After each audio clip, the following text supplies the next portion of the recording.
Au premier étage, donc, le bijou, il était bien couché, et tout seul, à cause de son état très alarmant. Nous autres, Borochrome et moi, on s'était casés dans une espèce de placard très vaste sous l'escalier. On était bien là, en somme, pour réfléchir. Bijou, il avait 2 matelas à même le parquet, nous, un seul. Il reprenait forme, le bijou. Il avait au moins 4 blessures à chaque membre, mais seulement des petits coups de couteau et des écrasements divers. Pour le caillou, on savait pas encore. Il déconnait trop. Il était tout bandé. Pour un mec qui voulait pas aller à la guerre, il avait été servi. T'as du hors-d'œuvre, bijou, que j'y faisais. Du hors-d'œuvre. On pouvait pas l'apercevoir. Il se dépérissait chaque jour en grognant. Ses appareils le retenaient. Sa bouille de vache émergeait des bourrelets, des pansements. C'était affreux, il était plus vilain encore qu'on l'aurait cru. Je suis monté pour le réconforter. Il n'avait pas la boule fendue finalement, comme on aurait pu le craindre, seulement lacérée, par-ci, par-là. Il avait perdu du cuir. Il s'est mis par exemple à ramener son embouchure alors et son humeur à tout propos, qu'il fallait que ça cesse. Justement, on s'est trouvés seuls tous les deux. « Où que tu te crois donc, bijou ?» que je lui fais. « Comment ? Tu tombes ici sur des vrais cœurs d'or. Et tu gargouilles et tu râles qu'on n'entend plus que ton chiot. Alors tu crois qu'on va se faire saquer à cause de toi ? Tiens, si tu l'ouvres encore seulement de ça de ton petit cornet, je te bourre la gueule, moi, tu m'entends, et rien qu'avec un 43. Tu le diras alors si t'es bien soigné, dit mon bijou. » Il s'est tu. On a été tranquille. Je pouvais pas mettre Eugen Bitz sans méfiance à son sujet et lui faire savoir que son grand blessé c'était rien qu'un sale bourrin bien pourri, et que plutôt il crèverait en somme, mieux que ça vaudrait pour tout le monde, que c'était un évadé pas intéressant. Ça aurait pas été habile, vu les circonstances. On était dans la fraternité jusqu'au cou. C'était ça ou la débandade. Fallait garder contenance jusqu'au bout. Surtout qu'il se passionnait précisément pour le guérir. Il nous aurait peut-être du coup virés tous les 3. En attendant, il se passionnait précisément pour le guérir. Chaque fois qu'il revenait d'une visite ou après les consultations, il montait revoir les pansements de bijoux, changer les compresses, tirer sur les attelles. L'autre, il lui disait à peine merci. J'y aurais retourné les yeux, moi, avec des pincettes, pour pas y toucher. Discret en plus il était, Eugen Bitz, admirablement discret, trop, presque. Il posait à peine des questions. D'où qu'on venait ? Pourquoi ? Rien. Il nous demandait pas d'argent non plus. Ça, il voyait bien qu'on traversait tous un moment très difficile. On avait laissé chez la Croquette tout l'argent, ou à peu près. C'est lui, Eugen Bitz, qui nous avait lui-même proposé de rester les 3 chez lui aussi longtemps qu'il faudrait, jusqu'au moment où on irait tout à fait bien. Borochrome, en arrivant, c'est de l'estomac qui se plaignait surtout.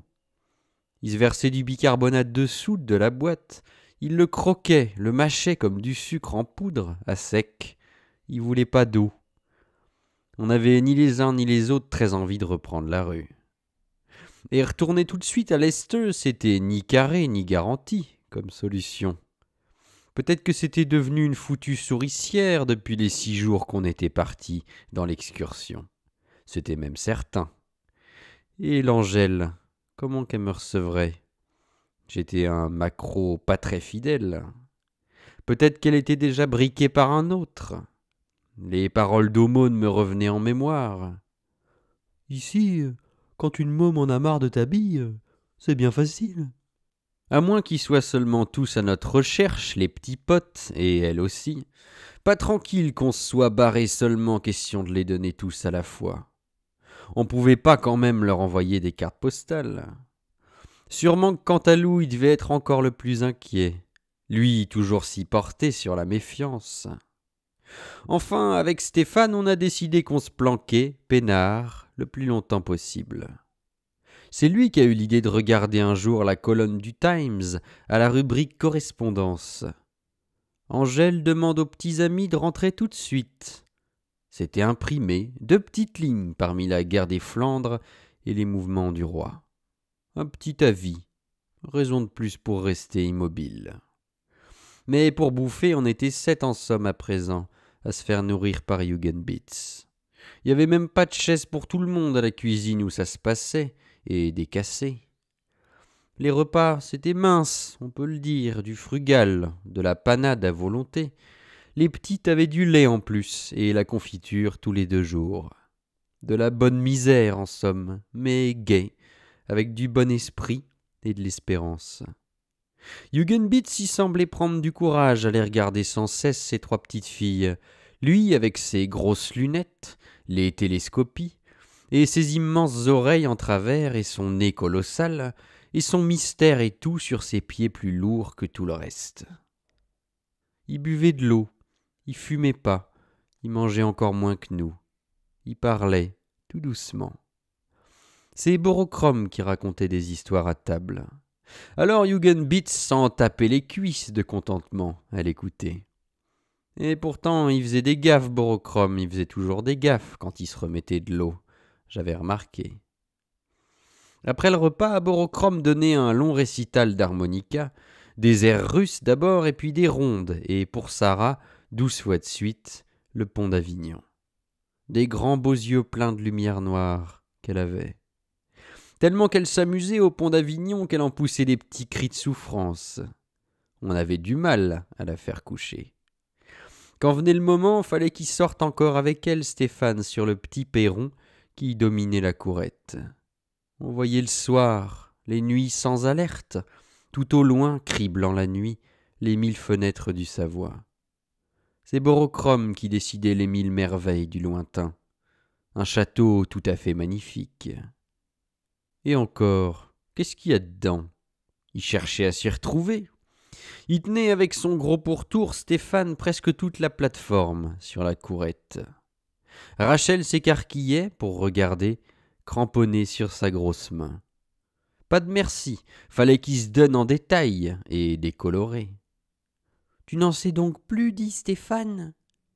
Il était relancé sans pitié. Tout étincelant de prince et de princesse, voilà comment il était de l'autre côté du fleuve, le château.